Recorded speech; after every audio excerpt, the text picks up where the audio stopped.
नमस्कार दोस्तों, मैं आपका होस्ट दोस्त विक्रांत जोशी आपका स्वागत करता हूं। मैं आरएम शॉर्ट्स में हम लेके आते हैं दिन भर की स्पेस और डिफेंस न्यूज की टॉप 3 खबरें। तो चलिए जान लेते हैं। दोस्तों हमारी सबसे पहली खबर आ रही है Su-35 के स्टील वर्जन को लेकर भारत और रशिया के बीच में बातचीत हो गई है और कॉन्ट्रैक्ट ऑफ इंटेंशन साइन हो गया है कि Su-35 का एक स्टील्थ वर्जन डेवलप किया जाएगा जो कि रशिया के द्वारा डेवलप किया जाएगा और भारत उसको खरीदेगा। भारत ने अभी क्वांटिटी डिक्लेयर नहीं की है कि वो कितना खरीदना चाहता है, पर रशिया ने कहा है यह बहुत अच्छा होगा यदि 100 से ज्यादा प्लेन इस प्रकार के भारत उनसे खरीदे। इसके अलावा उन्होंने यह भी कहा कि 2017 में ही यूएई भी उनके 5th जनरेशन एयरक्राफ्ट में हाथ बटाने लगा है, मतलब वो भी उनके 5th जनरेशन एयरक्राफ्ट से जुड़ गया है और भारत अब जाके Su-35 के स्टील्थ वर्जन से जुड़ा है। तो यहाँ पर एक प्रयास है एक सस्ते 5th जनरेशन एयरक्राफ्ट को बनाने का, जो कि पूरी तरह 5th जनरेशन एयरक्राफ्ट नहीं होगा, पर उनके 5th जनरेशन एयरक्राफ्ट Su-57 से भी कम नहीं होगा। यह कुछ उसी प्रकार का प्रयास है जैसा बोइंग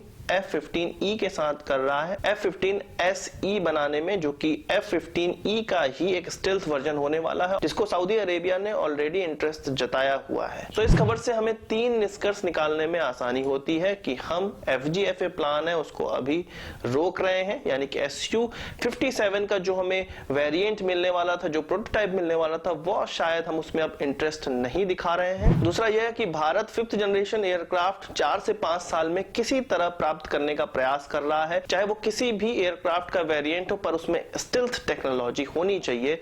ऐसे भारत की पहली प्रेफरेंस अब बन गई है। इसके अलावा यह भी पता चल रहा है कि Su-35 का नॉर्मल वेरिएंट भारत अब नहीं आने वाला है, आएगा तो केवल और केवल स्टील्थ वेरिएंट ही भारत आएगा। दोस्तों अगली खबर हमारी स्वीडिश कंपनी सैब की तरफ से आ रही है। आपको पता होगा कि सैब एयरफोर्स की रेस में है सिंगल इंजन वाले एयरक्राफ्ट सप्लाई करने में, और नेवी के जो 57 एयरक्राफ्ट खरीदने हैं उसकी रेस से बाहर हो चुकी है और इसका ग्रिफिन ई एयरफोर्स के लिए रेस में है, जबकि ग्रिफिन एम को बाहर निकाला जा चुका है। पर ग्रिफिन नेवी के लिए अपने एयरक्राफ्ट सप्लाई करने के लिए इतना ज्यादा आतुर है और इतना ज्यादा प्रयास कर रहा है कि उसने कहा है कि जो उसकी वर्ल्ड क्लास जो उसके पार्टनर्स हैं उनको भी वो भारत में इन्वेस्ट करवाएगी और उनके लिए भारत में पार्टनर ढूंढेगी। यानी कि सैब जो अदानी के साथ जॉइंट वेंचर बना चुकी है वो तो रहेगा ही, पर उसके जो और चीजें सप्लाई की जा रही है एयरक्राफ्ट में, जो और भी चीजें लगी होती हैं वो अन्य कंपनियां बनाती हैं और उन कंपनियों का भी भारत में वेंचर अब बनेगा सैब के कहने पर। और इसके एवज में वो ये चाहती है कि उसको 100 एयरक्राफ्ट का भी कॉन्ट्रैक्ट मिल जाए और नेवी का कॉन्ट्रैक्ट भी उसको मिल जाए जिसमें उसको बाहर निकाला जा चुका है। तो आने वाले समय में हमें एक टफ कंपटीशन देखने को मिल सकता है और एक इकोसिस्टम डेवलप होता हुआ भारत में दिख सकता है, जिसमें बाहर की वर्ल्ड क्लास कंपनियां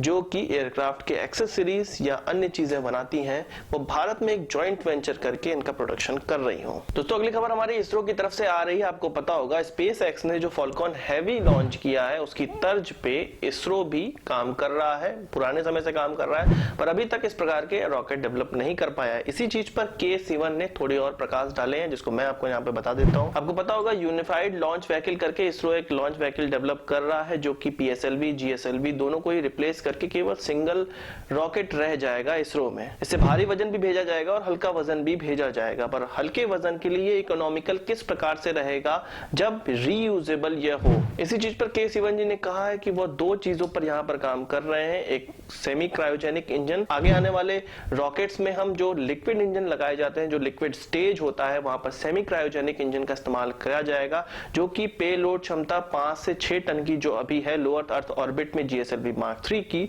उसको वो 10 टन तक बढ़ा सकते हैं और धीरे धीरे करके ये 20 से 30 से 40 टन तक की होती चली जाएगी। उसमें धीरे धीरे अभी और समय लगने वाला है, पर यह हल्के लॉन्च के लिए इकोनॉमिकल किस प्रकार से होगी जब हमारे पास री एंट्री करने वाले रॉकेट हो हमारे प्लेटफॉर्म पे और जब हम रीयूज करने वाले रॉकेट बना लें। 2016 में रीयूजेबल लॉन्च व्हीकल का एक डेमोन्स्ट्रेशन किया गया था, पर अभी यह रॉकेट के रूप में पूरी तरह डेवलप नहीं हो पाया जिसका इस्तेमाल हम कर सकते हैं। तो आने वाले 10 से 15 साल इसरो इन्हीं चीज पर काम करेगा। अभी ह्यूमन मिशन पे वो काम नहीं कर रहा है, अभी इसी प्रकार के जो हाई पेलोड ले जाने वाले रॉकेट है उनको डेवलप करने का प्रयास कर रहा है और 10 से 15 साल में कुछ नया चीज और ज्यादा क्षमता वाले पेलोड के रॉकेट हमें देखने को मिल सकते हैं। दोस्तों 3 खबरों के बाद अपनी बोनस खबर की बात कर लेते हैं। पूरी दुनिया इसरो की भक्त बन चुकी है। अब लैटिन अमेरिका भी इसरो के साथ प्लान कर रहे हैं बिजनेस अपना।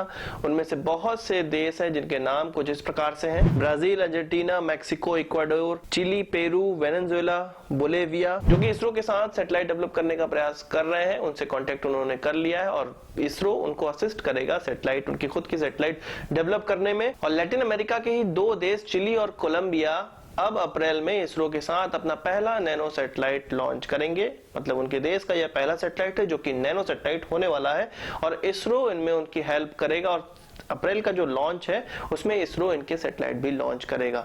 तो पूरी दुनिया में इसरो का डंका अब बजता चला जा रहा है और बहुत से ऐसे देश जो कि इकोनॉमिकली पीछे हैं और उनके पास सैटेलाइट लॉन्च करने के ज्यादा पैसे नहीं है, वो इसरो के साथ कांटेक्ट कर रहे हैं और सस्ते में अपने सैटेलाइट लॉन्च कर रहे हैं। और इसरो का भी यही प्लानिंग है कि वो सस्ते से सस्ते सैटेलाइट लॉन्च दुनिया को दे सके, जिससे पिछड़े हुए देश भी उनके साथ लॉन्च करें और अपना सैटेलाइट आकाश में देख सके। तो आज के इस वीडियो के लिए बस इतना ही। आशा करता हूं वीडियो पसंद आया। अगर आपको एक बड़ा थम्स अप जरूर देंगे। इस वीडियो संबंधित कोई सवाल सुझाव तो कमेंट बॉक्स में जरूर लाइएगा। और यदि आपने हमारे चैनल पर सब्सक्राइब नहीं किया तो उसे भी कर लीजिए, क्योंकि हम इस प्रकार की वीडियो लाते रहते हैं जो कि आपके स्पेस और डिफेंस ज्ञान को बहुत ज्यादा बढ़ाने वाला है।